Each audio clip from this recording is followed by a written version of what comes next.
All right, everybody, welcome back. Ready to dive into another deep dive. Because today, we're talking gear maintenance. That's right. Get ready to become total gear geeks because we're going deep on how to keep your scuba and snorkeling gear in tip-top shape. We're talking masks, fins, regulators, BCDs, the whole 9 yards.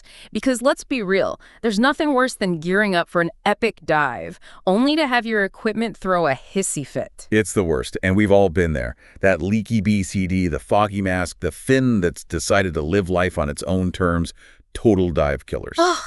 Don't even remind me. So today we're going beyond the basics. We're not just telling you what to do to keep your gear happy, but also why those maintenance steps are so important. Because when you understand the why, it's like a light bulb moment, and you're way more likely to actually stick with it.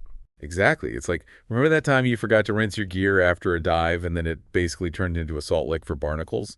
Yeah, not pretty. But when you understand that those tiny salt crystals can wreak havoc on your gear over time, you'll be running to the rinse tank faster than you can say buoyancy control. For sure. Seriously, folks, taking care of your gear isn't just about making it last longer, although that's definitely a bonus, especially with how expensive this hobby can be. Tell me about it. But it's also about safety. Because when you're down there, your gear is your lifeline. It's the difference between a mind-blowing dive and a total disaster. Preach it. Okay, so let's jump into those specifics. Where do we even begin? Let's start with the essentials, the things that are basically extensions of ourselves underwater. Masks, snorkels, and fins. Love it. The Holy Trinity. We all know the drill. Rinse everything with fresh water after each use, right? But here's the thing. Salt water is sneaky. It leaves behind these tiny salt crystals that over time can corrode metal parts, weaken materials, and basically turn your gear into a rusty, crusty mess. So that post-dive rinse isn't just about getting rid of sand and seaweed. It's like sending your gear for a spa day. And speaking of things that might need a little extra TLC, let's talk about snorkels. Because no offense to our trusty breathing tubes, but they can get kind of gross. Yeah, let's be real. They can turn into a breeding ground for all sorts, well, let's just call it gunk. Okay, that's a visual I could have lived without. But I'm assuming you have a solution for this. I do. One of the sources we came across swears by a simple vinegar solution soak every now and then. It's like a detox for your snorkel, breaking down all that buildup and leaving it fresh and clean. Vinegar, the unsung hero of gear maintenance. Who knew? Right. Affordable, effective, and you probably already have it in your pantry. Can't beat that. And what about fins? Those seem pretty indestructible to me. They might seem tough, but they've got a secret enemy. UV rays. Really? I was more worried about smashing them against rocks. Rocks are definitely a hazard. But those UV rays from the sun can really do a number on the rubber over time. Makes them brittle and prone to cracking. So finding some shade for those fins is key. Exactly.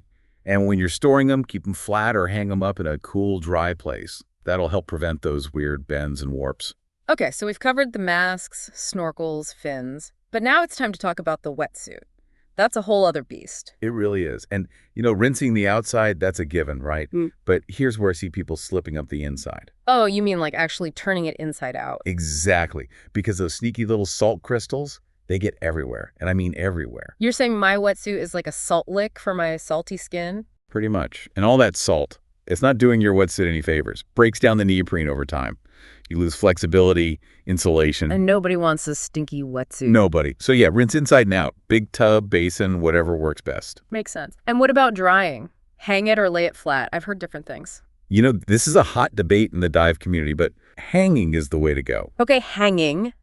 But I'm guessing there are rules for that too. You know it. Avoid direct sunlight at all costs. Think of it like a vampire. Keep that thing in the dark. So basically treat it like a fine wine. Cool, dark place. Exactly. Sunlight's going to fade the fabric, weaken those seams over time. Got it. Shade is my wetsuit's best friend. Another pro tip, padded hanger. Helps to distribute the weight evenly and prevents those weird creases. Okay, pamper that neoprene. Got it. So what's next on our gear spa day list? Let's talk BCDs. The BCD.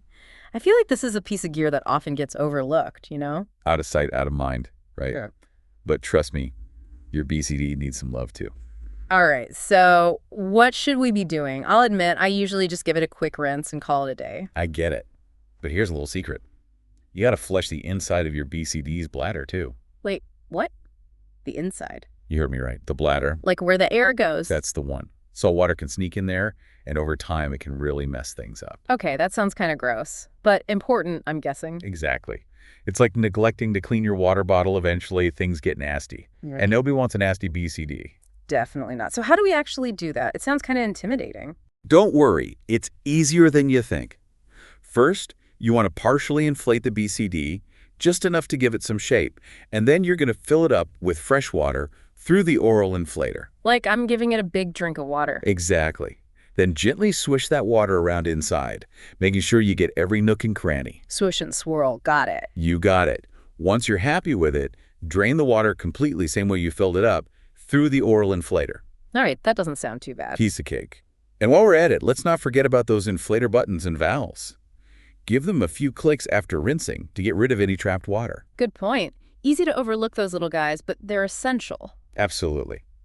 Okay, once your BCD is all squeaky clean, store it partially inflated somewhere cool and dry. And whatever you do, don't crush it. No sitting on my BCD no matter how comfy it looks. Got it.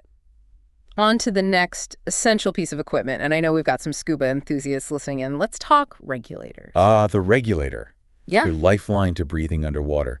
And this is where the why behind maintenance becomes super important. No kidding. So walk us through the must-dos. I want to make sure I'm giving my regulator the VIP treatment. All right, so we've covered the gear that keeps us warm and buoyant, but what about the gadgets that keep us informed? Those dive computers and gauges, they're like our underwater co-pilots. Absolutely. Can't forget about those. They might be small, but they're giving us crucial info down there. Depth, air pressure, dive time, and we got to keep them happy. So what are the golden rules when it comes to these little guys? Same as always. Rinse them with fresh water after every dive. That's non-negotiable. But pay close attention to those buttons, yeah. Salt and sand love to hide in those tiny little gaps. Ugh, tell me about it. I once had a dive computer button get jammed mid-dive. Trying to scroll through my info was a nightmare. Not the kind of stress we need down there. Now with dive computers, battery care is everything.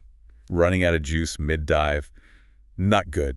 Not good at all. It'd be like your phone dying in the middle of nowhere, except way scarier. Exactly. Check that battery level before every dive and replace it as needed. And when you do, follow those manufacturer's instructions to a T. Okay. Especially when it comes to those O-rings, those tiny things are so important. They are. Keep them clean, lubricated, and make sure there's no gunk or debris. Little things, big difference. Now, where should we be storing these gadgets when we're not using them? Protective case is your best bet. Keeps those scratches and dings away, and it'll help keep that UV damage at bay. So basically, treat them like the precious little instruments they are. Exactly. A little TLC goes a long way. Oh, and speaking of accessories, we can't forget about dive knives and lights. The unsung heroes of our dive kits. So what's the deal with dive knives? Rust prevention is key. You reach for your knife in a moment of need, and it's a rusty mess. Not ideal. Definitely not the kind of sharp object you want to be messing with underwater. Right. So rinse it thoroughly with fresh water after every dive.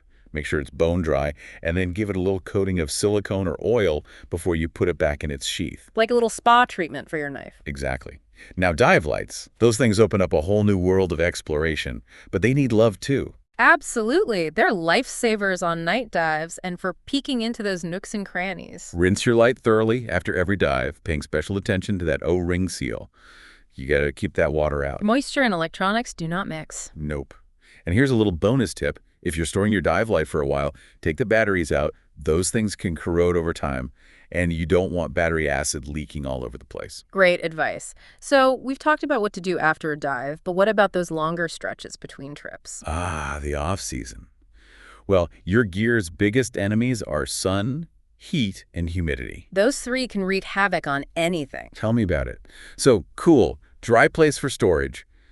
Think a dedicated closet or maybe a climate-controlled basement. Out of sight, out of mind, but in a good way. Exactly. And if you want to be extra careful, invest in some decent gear bags. Keeps the dust off, keeps the moisture out. Like little sleeping bags for all your gear. Now, we've talked about caring for our gear, where to store it, but there's one last thing we need to talk about saying goodbye. Yes. It's inevitable, isn't it? It is. So how do we know when it's time to retire a piece of gear? Become a gear detective. Look for any wear, cracks, leaks, faded colors. Those are all signs that something needs attention. Like those little whispers that something's not right. Exactly. And don't just rely on your own judgment. Those manufacturer recommendations, they're there for a reason. They'll give you all the info you need, service intervals, estimated lifespans, warning signs.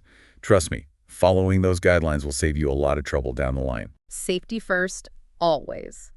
Well, we've covered a ton of ground today. Rinsing, drying, storing, even saying goodbye. What's the one thing you want our listeners to take away from all of this? Be one with your gear. Get to know it, understand how it works, and make maintenance a regular thing. Trust me, the more you care for your gear, the more dives it'll be there for. Beautifully said. And remember, folks, talk to your local dive shop, read those manuals, and never stop learning. Knowledge is power, especially when it comes to something as important as your scuba gear. Couldn't agree more. And on that note, we'll wrap things up for today. Until next time, dive safe, dive deep, and take care of that gear.